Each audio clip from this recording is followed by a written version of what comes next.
салып келген дені сүтін ушундай кылып туруп үйгө куябыз. Ушул жака десеңиз. Ушул жака илгеркилер ушу чаначка, сабага кылышкан экен. Кече күнү ушундай көрдүк да, жопо. Ошо аттын экени десем жакшы айтып бере албай калды да. Үй деп коет, Эмнеден жасалат экен? Жыгач, мына жыгачтан жасалган, Ооба, жыгачтан жасалган. Анан буну майлап, пургатып, жууп, анан ыштайт кийготко. Бул чанаштын эле ордундай болуп анда болот экен. Ооба, чанаш. Да эми чаначка биз кылып көрбөгөнбүз да. Билбейм. Анан буну ушундай бышабыз, жарым саат тындырбай. Бышпай койсоң ирип калат. Ирип калат. Түйүндөгү эмне бар да, ачыт да. Ачыт. Ушуну бышып. Сиздерде көрөнгө деген нерсе колдонулобу? Кошосуз сиз дагы? Азырынча саа жок. Жок, көрөнгө кошпосо ачпайт да. Ооба, көрөнгө бир 10 литр менен 5 литр менен ачып алабыз. Жаңы баштаганда ушу 2 күндө даяр болот. Мисалы, бул эми саада даяр болуп калат. Эртеңки Куда кааласа. Анан ушу иш менен бу иш. Ыштаганда эмне менен ыштайсыздар? Кийгот менен. Кийгот менен. Кийгот Күнү менен. жуабыз, кургатабыз, анан майлайбыз. Жанакы чирик менен дагы ыштайт деп кээ бир жерде айтылат да, сиздердечи? Мен ошону дарактын чириги, анан саман менен деп коюшат Саман да. менен да эми ал деген жана кийготтор жок болсо, айла жоктон уза болот да. Биз кийготтуку жакшы болот. Кийготту кургатып туруштайсыздар же суу боюнча эле? Биз кийготту тоодон терип келип коебуз, заготовка кылып. Кургатасыздар? Анан аны кургатпай эле салып коебуз капка. Капка. Ал ушул учурда ал көгөрбөйт дагы башка да болбойт. Ошону мындап алып, чокту түшүрүп алып кыла бересиздер. Ыштайбыз. 2 күндө бир. Кээде 1 күндө бир, болбосо 2 күндө бир. Иш жакшы болсо. Жанакындай неме деп коюшат го, бир иш-чара эмне деп кой, ярмаркаларга барып турасыздар? Чыга элексиз, Куда кааласа эми. Негизи чаткалдын кымызы, анан алайдын кымызы деп Кыргызстанда эң алып кымыздарды айтат да.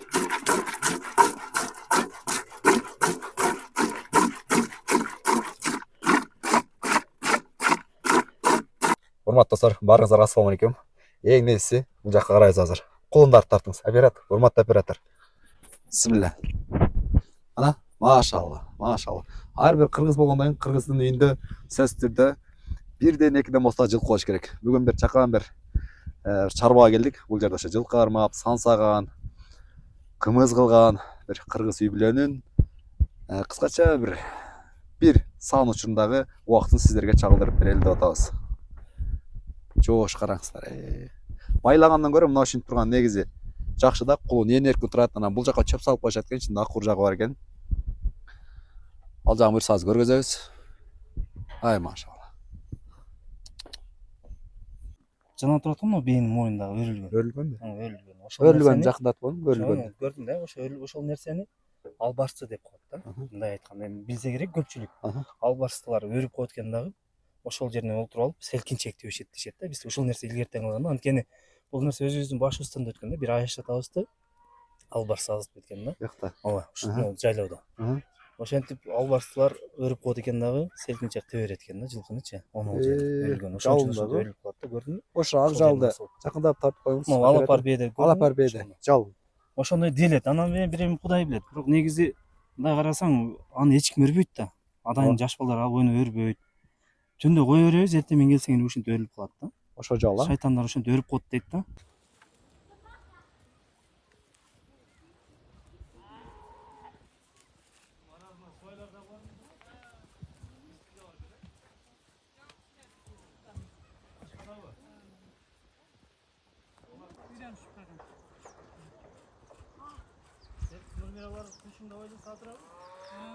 Эже үйдө жок кезде, акем жок кезде жылкарды өзү саап коет экен. Баары жош жылкылар экен тондар. Башын кармаштын кереги жок экен. Көрдүңүздөрбү? Бул жакта Тото апа. Жакшы. Канча жылдан бери Тото буларды кармайсыздар, жылкыны? Биздин ушу жылкы байлаганыбызга бир 10 жылдан ашуун жыл 10 жылдан болду. болуп калды. Кудай кааласа ушу жылкынын сүтү менен кичине өзүбүздүн тирилигибизге дагы, бала чакабызга, эл журтка ушу сүттүн пайдасы, жылкынын сүтүнүн пайдасы жакшы экен. Өзүбүз үчүн дагы, эл үчүн дагы, жана өзүбүздүн каражатыбыз үчүн дагы биз ушул не менен Алектенип келебиз 10 жылдан ашуун. Үзбөй эле сайсыздар. Буюрса 3 жай кызында чыгабыз. Кымыз, Жайында 1-2 ай саап келебиз. Жайлоого чыгасыздар. Жайлоого чыгабыз, но Чарташ жайлоосуна чыгабыз. Бул жакта 2 ай отурабыз, июнь-июль. Анан кой берип келип, бээлерди 1 ай эз алдырып, кайрадан өзүнө чарбага алып келебиз. Бул жерге. Бул жерге алып келебиз. Кулундарга кадимкидей эле чөп салабыз, жем, буудай, суу. Анан ушу жайында 5 саан болот. Жайындасы. 5 саан сайбыз. Азыркы тапта? Азыркы ушул учурда деле 5 саан сааза болот. 5 саан сааза болот.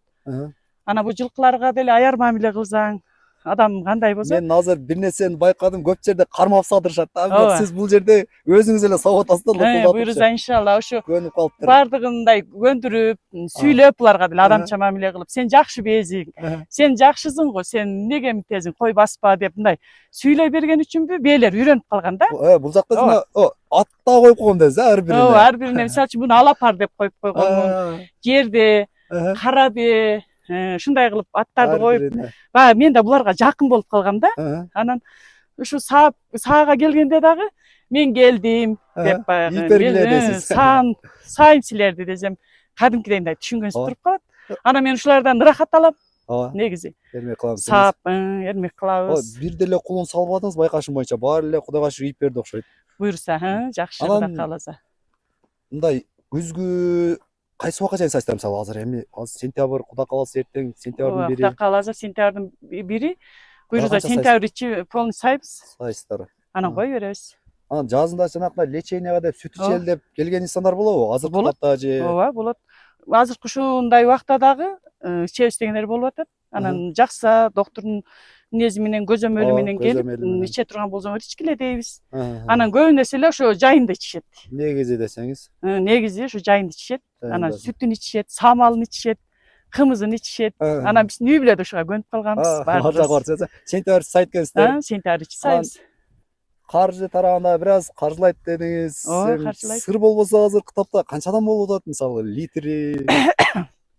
Же бир аз сыр кылалы десеңиз, аны да сыр кылып коебуз. Эми азыр эл баасы кээде көп алышат, 100 литр, 50 литр. Аларга деле мындай түшүрүп беребиз. Алганга жараша көбүрөөк алса арзаныраак. Көбүрөөк алса ошончолук түшүрүп беребиз.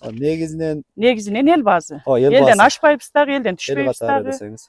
Негизи мээнети көп да туугандар эми бизге. Бунун дагы мээнети ошончолук. Атка келе албагандар канча же негизиненчи. Бирок бунун жанына келиш ушунда сөзсүз түрдө сиз айтмакчы, биринчи мээрим төгүш керек, анан секин эрмектеш керек да. Азыр уже кое бересиздер азыр? Азыр ушу акыркы саан бүттү. Эртең карап келесиздер, камайсыздар. Эртең саат 8-9га берип коебуз. Кыска маек берген үчүн сизге терең ыраазычылык, ишиңизге ийгилик, Силерге да рахмат. Аман болуңуз. Рахмат силерге. Кыргыздын каада салтын, үрп адатын сактап, бул деле үрп адаттын бир тармагына кирет. Кыргыздын эң мындай суусундугу да, мындай айтканда. Дарлык жагы дагы, суусасаң суусунун кандырат. Сактап жүргөнүзгө терең ыраазычылык, ишиңиздерге ийгилик, жа. Рахмат. Бар болуңуздар. Ошо тозосуң, айылга түшүп кетпесин.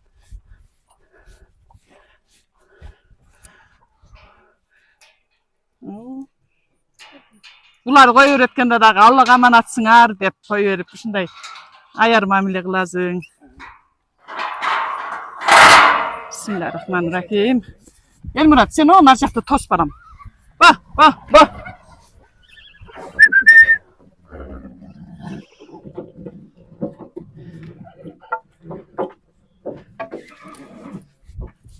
Ай машалла, матоңдар. Кечки оштондук. Бир сыра эбет, андайын жайытпа көзөп жүрүшөт.